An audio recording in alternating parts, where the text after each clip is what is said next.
ABP Ganga, खबर आपकी, जुबान आपकी।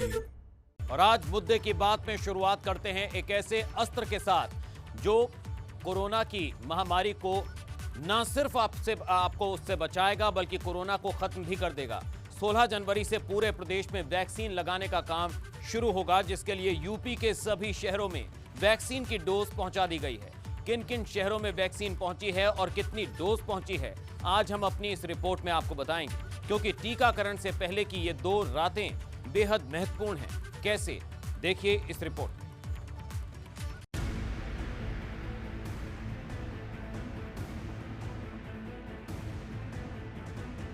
कोरोना की महामारी से निजात दिलाने के लिए 16 जनवरी से पूरे प्रदेश में वैक्सीनेशन की प्रक्रिया शुरू होने वाली है, जिसके लिए राजधानी लखनऊ से हर शहर में वैक्सीन पहुंचाई जा रही है। जिन शहरों में वैक्सीन की खेप पहुंची है उनमें वाराणसी भी शामिल है, जहां वैक्सीनेशन को लेकर सभी तैयारियां पूरी हो चुकी हैं। कोई चूक, कोई गलती ना हो, इसके लिए कोविड कमांड सेंटर को अलर्ट कर दिया गया है। कुल 12 लोगों की टीम वैक्सीनेशन पर नजर रखेगी। हमारे साथ वाराणसी के सीएमओ वीबी सिंह जी मौजूद हैं। सर, किस तरह की व्यवस्था? देखिए, व्यवस्था बिल्कुल चुस्त दुरुस्त है और 16 तारीख को लॉन्चिंग सेशन हमारे होंगे। 6 जगहों पर हमारे सेशन चलेंगे उस दिन, और 6 साइट होगी। तो बाकी उसमें हमारे डिस्ट्रिक्ट वुमेन हॉस्पिटल है, पंडित दीनदयाल उपाध्याय हॉस्पिटल है, institute of medical sciences BHU पर हमारा सेशन चलेगा, heritage institute of medical sciences में चलेगा, और 2 ग्रामीण क्षेत्रों में प्राथमिक स्वास्थ्य केंद्र काशी विद्यापीठ और प्राथमिक स्वास्थ्य केंद्र सेवापुरी में ये हमारा कोविड-19 का लॉन्चिंग सेशन टीकाकरण का चलेगा। और सबसे पहले जिन हेल्थ वर्कर और सुरक्षा कर्मियों को वैक्सीन लगेगी, उनकी लिस्ट भी तैयार कर ली गई है।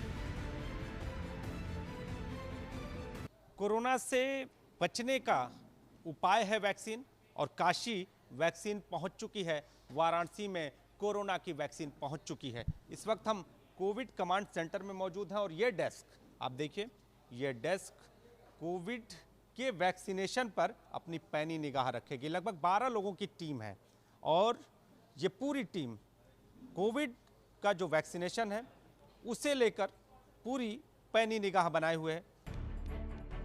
ताज नगरी आगरा में भी कोरोना की वैक्सीन पहुंच चुकी है। यहाँ आगरा और अलीगढ़ मंडल के 8 जिलों के लिए 99,950 डोज कोविड शील्ड आई है। सभी वैक्सीन को कड़ी सुरक्षा के बीच एक विशेष तापमान पर रखा गया है। आपको बता दें कि आगरा में पहले चरण में 18,901 स्वास्थ्य कर्मियों को वैक्सीन लगेगी। इंतजार की घड़ियां खत्म हो चुकी हैं।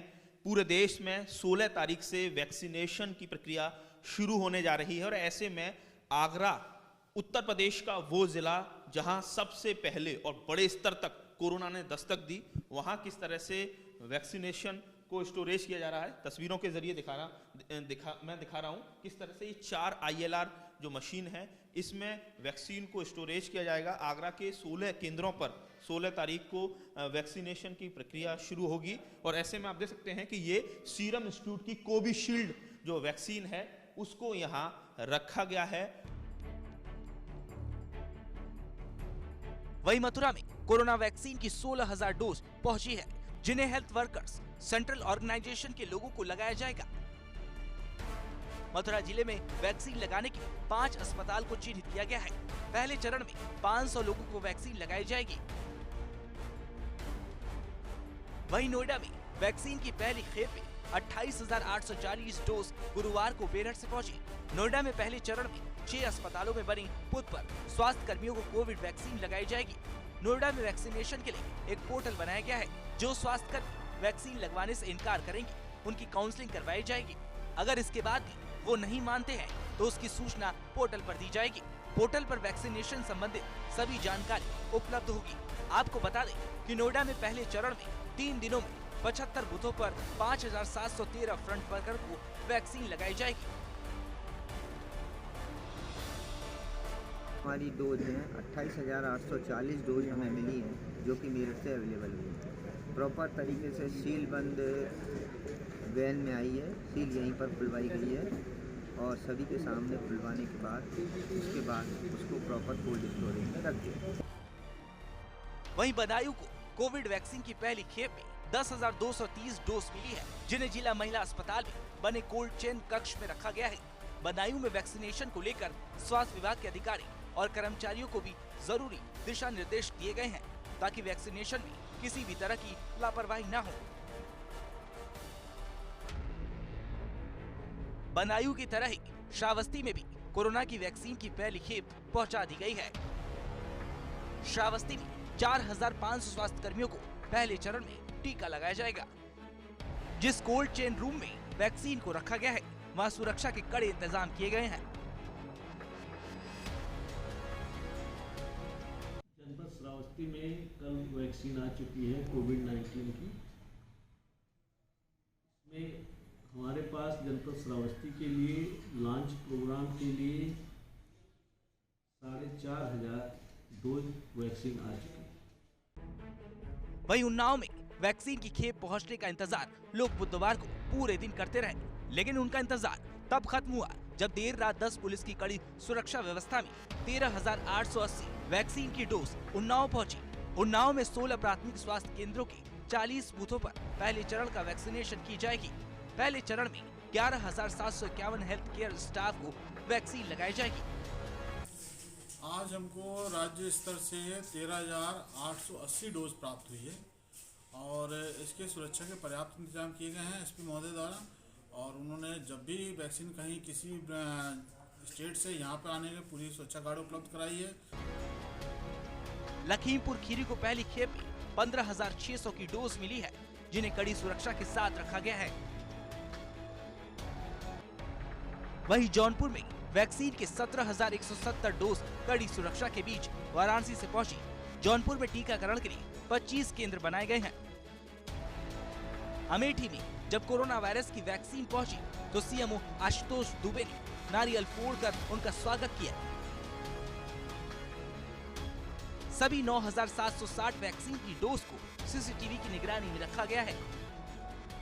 वहीं गोंडा में कोविड-19 के टीके की 17,290 डोज पहुंचाई गई है, जहां प्रथम चरण के 14,148 हेल्थ वर्कर को शामिल किया गया है। जबकि बरेली को कोरोना वैक्सीन के 1,42,500 डोज मिली है और इन्हीं डोजों में शाहजहांपुर, बदायूं, पीलीभीत, मुरादाबाद, रामपुर, अमरोहा, बिजनौर और संभल भेजा जाएगा। बरेली में टीकाकरण के 37 केंद्र बनाए गए हैं, जहां 16 जनवरी से टीकाकरण शुरू होगा। आपको बता दें कि यूपी को पहले चरण में कुल 11 लाख कोरोना की वैक्सीन मिली है, जिन्हें हर शहर में वहां की जरूरत के हिसाब से पहुंचा दिया गया है। अब सबको इंतजार है 16 जनवरी का, जब पूरे देश के साथ साथ उत्तर प्रदेश में टीकाकरण शुरू होगा और कोरोना पर आखिरी प्रहार होगा। Bureau report, ABP Ganga.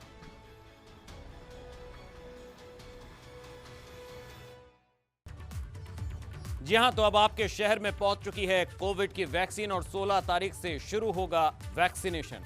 और अब बात बांदा कांड की। यह खबर आपके लिए इसलिए भी जरूरी है क्योंकि अगर आपके बीच ही कोई ऐसा शैतान रह रहा है जो आपके बच्चों का यौन शोषण कर रहा है और आपको इसके बारे में जानकारी ही नहीं है, तो आप सावधान हो जाइए।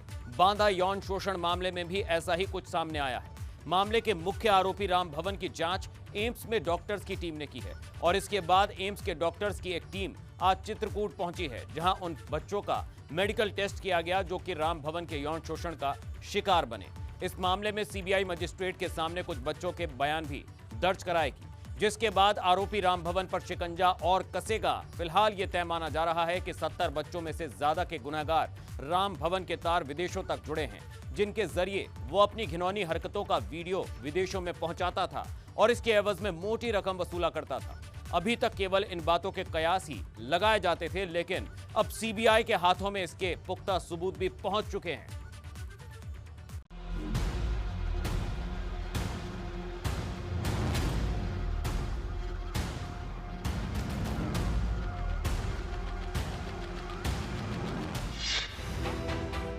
बांदा बाल यौन शोषण कांड में नया मोड़ आ गया है। मामले के मुख्य आरोपी राम भवन की जांच के बाद दिल्ली के एम्स से आई विशेषज्ञ डॉक्टर्स की टीम यौन उत्पीड़न के शिकार बच्चों के मेडिकल जांच के लिए बांदा पहुंची।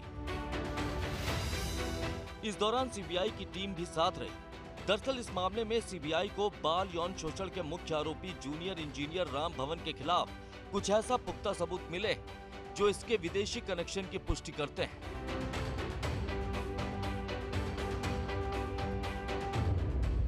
चित्रकूट चाइल्ड पोर्नोग्राफी का विदेशी कनेक्शन।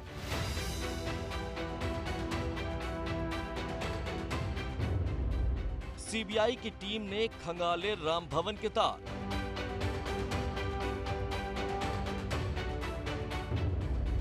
सत्तर से ज्यादा बच्चों की बनाई थी पोर्नोग्राफी।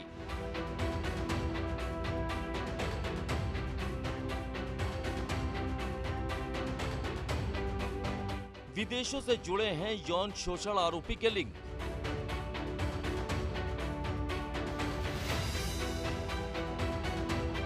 सिंचाई विभाग में तैनात रहे जूनियर इंजीनियर राम भवन के कारनामे केवल बांदा, चित्रकूट और हमीरपुर जिले तक सीमित नहीं थे।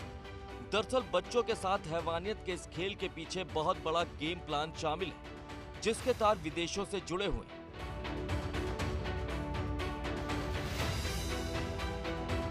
इन तारों की तह तक जाने में जुटी सीबीआई को कुछ ऐसे पुख्ता सबूत मिले हैं जो राम भवन के विदेशों से कनेक्शन की गवाही दे रहे हैं।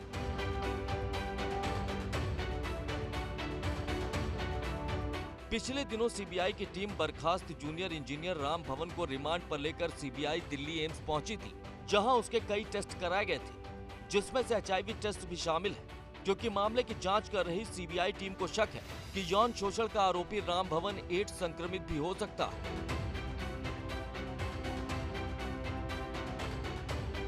यही वजह है कि अब सीबीआई की टीम दिल्ली एम्स के डॉक्टर्स के एक पैनल को लेकर बांदा पहुंची है, जहां पर उन सभी बच्चों का टेस्ट किया गया जो कि राम भवन के संपर्क में आए थे।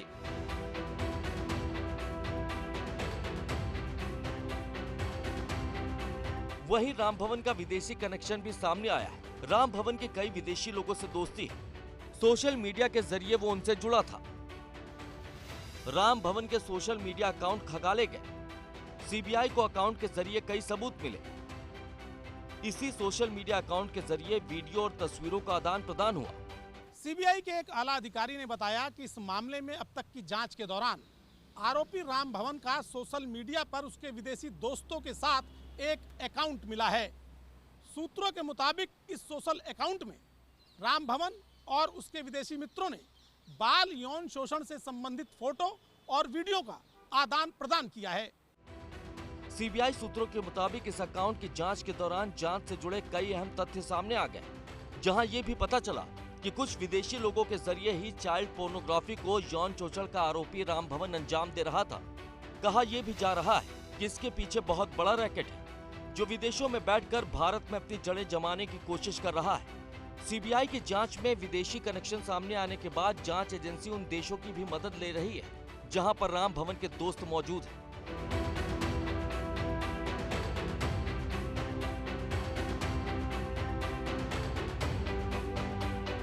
जांच से जुड़े एक आला अधिकारी ने बताया कि बच्चों के यौन शोषण की बढ़ती घटनाओं के मद्देनजर सीबीआई में जांच के लिए एक विशेष यूनिट का गठन किया गया है।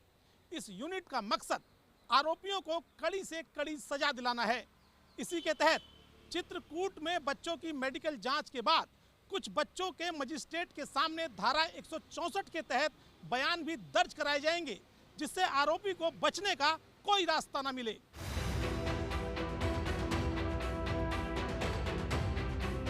बच्चों से यौन शोषण के मामले में केवल बर्खास्त जेई राम भवन ही नहीं, बल्कि उसकी पत्नी दुर्गावती भी शामिल थी।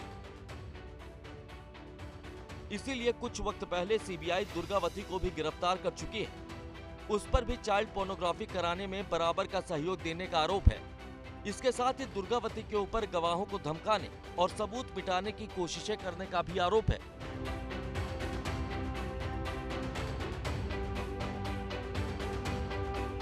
चाइल्ड पोर्नोग्राफी का मामला केवल बांदा में नहीं, बल्कि बीते बुधवार को जालौन में भी मासूमों के साथ दरिंदगी का एक मामला सामने आया था, जिसमें आरोपी के पास से मिली हार्ड डिस्क में पुलिस को 25 से ज्यादा बच्चों के साथ हुई हैवानियत के वीडियो मिले हैं।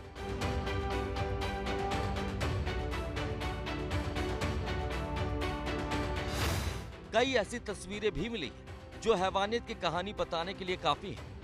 हालांकि जालौन प्रकरण को लेकर अभी जांच जारी है और पुलिस मामले की तह तक पहुंचने की कोशिश में।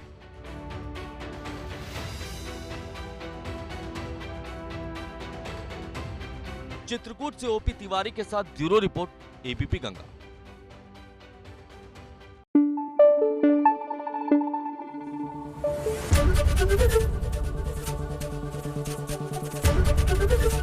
एबीपी गंगा, खबर आपकी, जुबान आपकी।